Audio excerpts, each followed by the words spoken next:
ఇదే పరిస్థితి బీహార్లో పరిస్థితిని చూస్తే మళ్ళీ అంటే ప్రభుత్వ వ్యతిరేకతను చీల్చుకొని దాటుకొని మళ్ళీ ఎన్డీఏ ఆడ గెలవబోతుంది.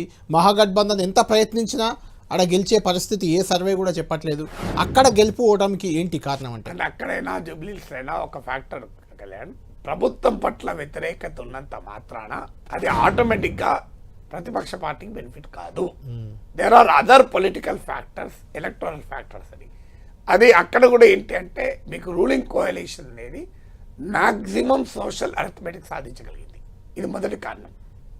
మహాగఠబంధన్తో పోలిస్తే లార్జెస్ట్ సోషల్ కోయలిషన్ బిల్డ్ చేయగలిగింది. అంటే అప్పర్ కాస్ట్ బీజేపీ, జేడీయూకు ఉన్నటువంటి మోస్ట్ బ్యాక్వర్డ్ కాస్ట్, చిరాగ్ పాస్వాన్కు ఉన్నటువంటి పాస్వాన్ దళిత్, ఇలా ఒక లార్జెస్ట్ సోషల్ కోయలిషన్ బిల్డ్ చేయగలిగారు.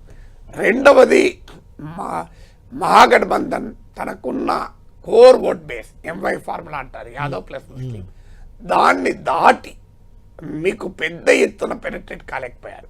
మూడోది ప్రశాంత్ కిషోర్ బహుశా మహాగఠబంధన్ ఎక్కువ డ్యామేజ్ చేసి ఉండాలి ఎన్డీఏ కన్నా కూడా. ఇప్పుడు ఆయనకు ఒక 10% వరకు కూడా ఓటింగ్ రావచ్చు అని అంటున్నారు. అఫ్కోర్స్ రిజల్ట్స్ వస్తే మనం చెప్పాలి కరెక్ట్గా.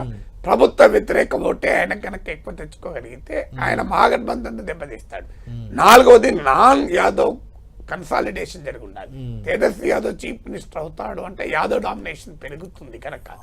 ఐదవది కాంగ్రెస్ పార్టీ కాస్త ఊపు తీసుకొచ్చింది. ఓటు అధికార యాత్ర, ఓట్ చోరీ క్యాంపెయిన్, ముఖ్యంగా దళిత్ ఓటర్లలో, కొంత ముస్లిం ఓటర్లు. కానీ కాంగ్రెస్ కున్న ఆర్గనైజేషనల్ వీక్నెస్ వల్ల ఆ వచ్చినటువంటి పాజిటివ్ వైబ్రేషన్ కాస్త ఓట్లుగా మలుచుకోలేకపోయింది. ఆరవది నితీష్ కుమార్ ప్లస్ నరేంద్ర మోడీ ఫ్యాక్టర్. ఈ రెండు కాంబినేషన్ వచ్చినప్పుడు బీహార్లో ప్రతిపక్షాలకు ఈక్వల్ ఫ్యాక్టర్ లేదు. తర్వాత మోర్ స్టేబుల్ కోఆపరేషన్ గా మీకు ఎన్డీఏ కనబడ్డది.